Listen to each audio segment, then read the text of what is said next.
As the bus rumbled along the winding road, I could feel the excitement coursing through me.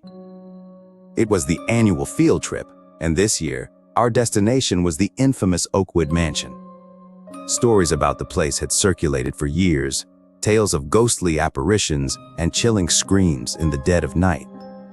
I couldn't believe I was finally going to see it for myself. The mansion came into view, an imposing structure covered in ivy and surrounded by dense, ancient woods. It loomed like a silent sentinel, guarding its sinister secrets. Our teacher, Mrs. Patterson, led us through the creaking front door, and we stepped into a dimly lit foyer. The air inside was frigid, sending a shiver down my spine. The walls were adorned with faded portraits of stern-looking people from a bygone era. The creaky floorboards protested with each step we took. Mrs. Patterson gave us a brief history lesson about the mansion and the tragic events that had occurred here. I could tell she was as excited as we were, though she tried to hide it behind her professional demeanor. As the tour continued, I couldn't help but feel the eyes of those painted figures following me. Their hollow gazes seemed to pierce right through my soul. We entered the dining room, a grand chamber with a long, ornate table covered in dust and cobwebs. An ancient chandelier hung above, its crystal prisms reflecting the weak sunlight that filtered through the grimy windows. Mrs. Patterson explained that this was where the former owner, Lady Isabella, had mysteriously disappeared during a lavish dinner party in the 1800s. We moved on to the library, a room filled with shelves upon shelves of old, leather-bound books. The musty smell of aged paper and ink hung in the air. As I scanned the titles, one book caught my eye. It was an old diary, its pages yellowed and brittle. I gingerly opened it to a random page and began to read. Tonight, I heard the weeping woman again. The diary entry began. Her mournful cries echoed through the halls, and I couldn't sleep. I fear she is the harbinger of doom for our family. A chill ran down my spine as I read those words. I looked around, suddenly aware of the eerie silence that had fallen over the room.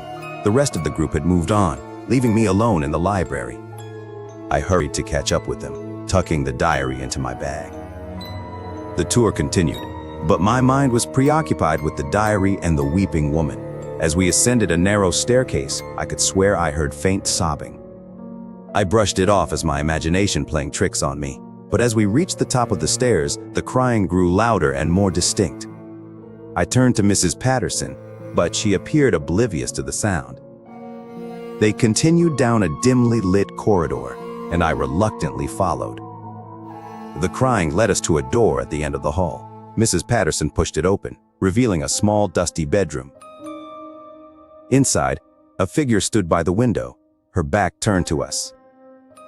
She was draped in a tattered white gown, her long black hair hanging like a curtain. The room felt icy cold, and the crying grew louder, more agonizing. "Who are you?" Mrs. Patterson called out, her voice trembling. The figure slowly turned around, revealing a face twisted in sorrow and anguish. Her eyes were hollow and filled with tears that streamed down her pale cheeks. She raised a trembling finger, pointing towards the window. I followed her gaze and gasped in horror. The window was shattered, and the night outside was bathed in an eerie, otherworldly glow. A ghostly figure floated just beyond the broken glass, its translucent form writhing and moaning in anguish. The weeping woman turned back to us, her cries growing louder, echoing through the room. Mrs. Patterson hurriedly led us out of the bedroom, slamming the door shut behind us. We descended the stairs in a panic, the sound of the weeping woman's cries still ringing in our ears. As we exited the mansion, I couldn't shake the feeling that we had disturbed something ancient and malevolent. The weeping woman's haunting sobs continued to haunt my dreams for weeks to come, a chilling reminder of the horrors we had encountered on that ill-fated field trip to Oakwood Mansion.